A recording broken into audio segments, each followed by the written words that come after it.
Hello children, I hope you all are good. So today we are going to discuss another burning topic in the SST, that is challenging the caste system. बहुत ज़्यादा caste system Indian society में prevail था, उस caste system को कैसे eradicate किया गया इस चैप्टर में हम ये पढ़ेंगे। बेटा हमने ये पढ़ा कि Hindu society was divided into 4 broad groups like वर्णास, जिसे हम कहते थे ब्राह्मण, क्षत्रिय, वैश्य एंड शूद्रस।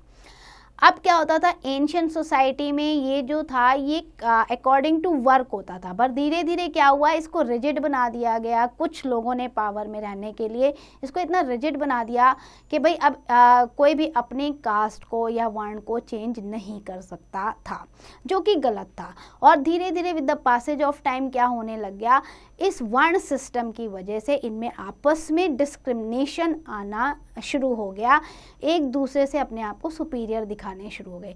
यानी कि ऐसा हो गया कि ब्राह्मण फर्स्ट क्लास हो गए, देन उसके बाद क्षत्रियस की पोजीशन आ गई, फिर वैश्यस की और शूद्रस को बिल्कुल अनटचेबल्स में डिक्लेयर कर दिया गया।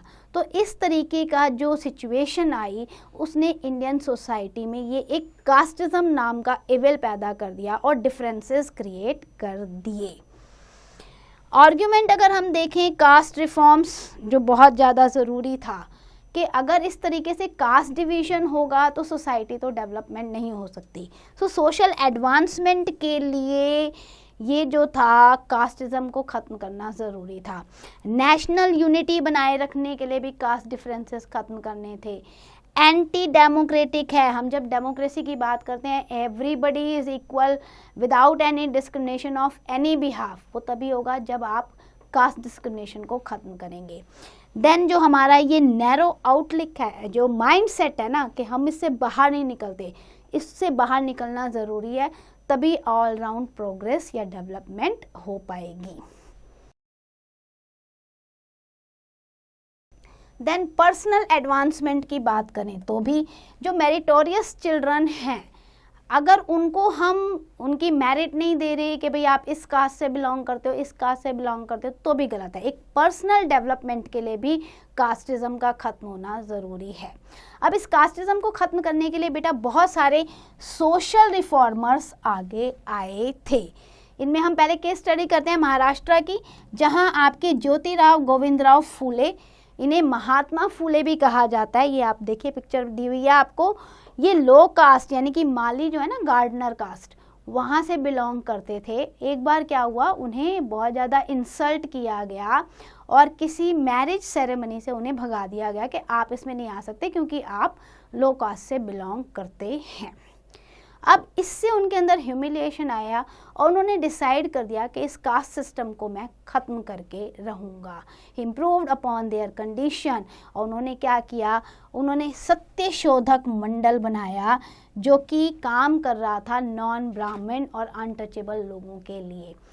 ही open the gates of his organization, उन्होंने बोला इस ऑर्गेनाइजेशन में सारे लोग आ सकते हैं without any discrimination of caste, जिसको भी आना है, अपर कास्ट, लोअर कास्ट, शूद्र, वैश्य, मेरे लिए यहाँ पे कोई कुछ नहीं है, सिर्फ सत्य शोधक मंडल के मेंबर्स हैं।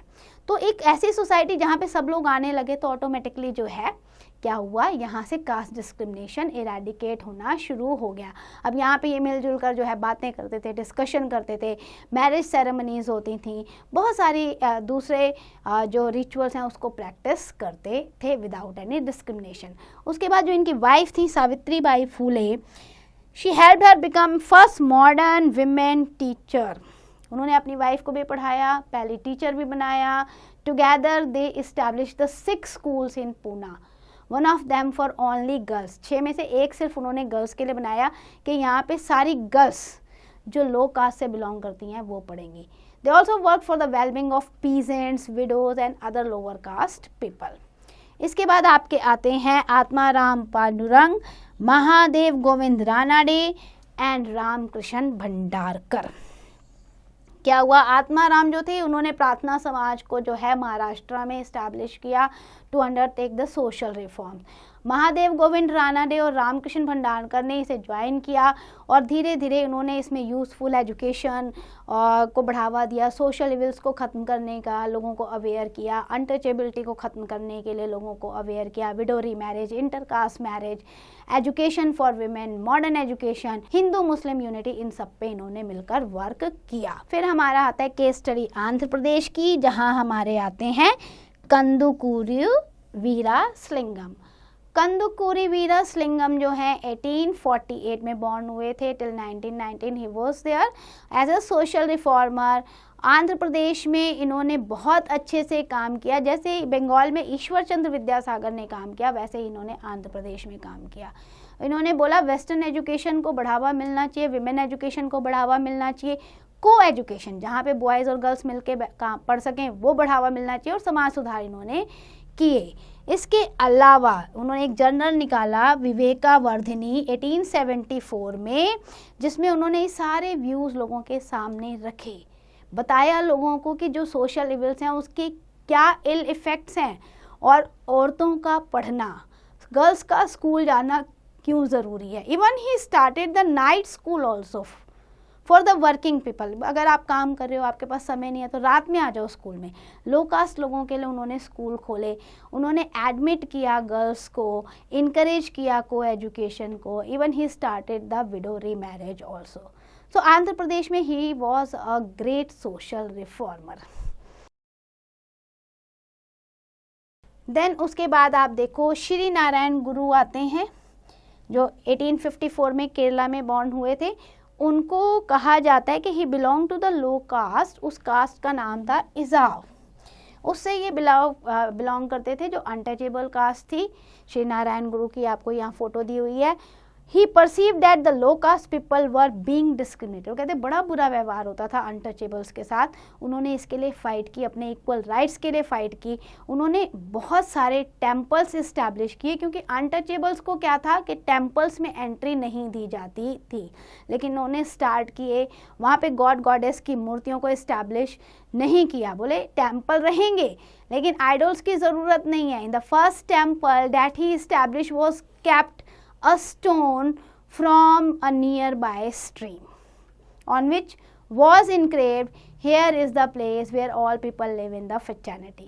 एक मतलब नदी के किनारे से लेकर आए पत्थर, उसे इस्टेब्लिश किया, उस पर इनग्रेव किया, कराया कि यहाँ पे सभी लोग जो हैं मिलजुल कर भाईचारे के साथ, इक्वालिटी के साथ पूजा कर सकते हैं, डिस्कशन कर सकते हैं।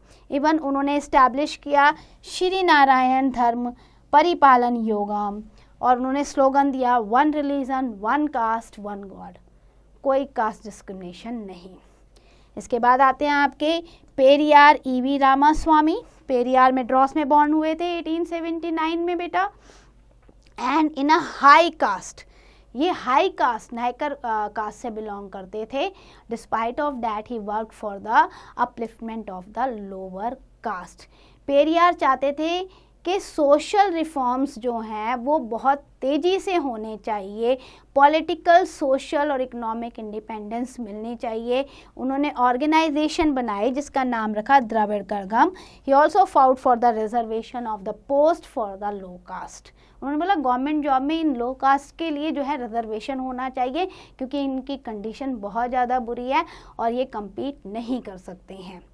जो गोल्स थे पेरियार का, that was exalted but he enjoyed limited support. Periyar को इतना ज़्यादा सपोर्ट नहीं मिला था, लेकिन जितना मिला उसमें उन्होंने बहुत अपना कहते हैं ना लास्ट एज जो उनकी 95 ईयर थी तब तक वो जो है काम करते रहे।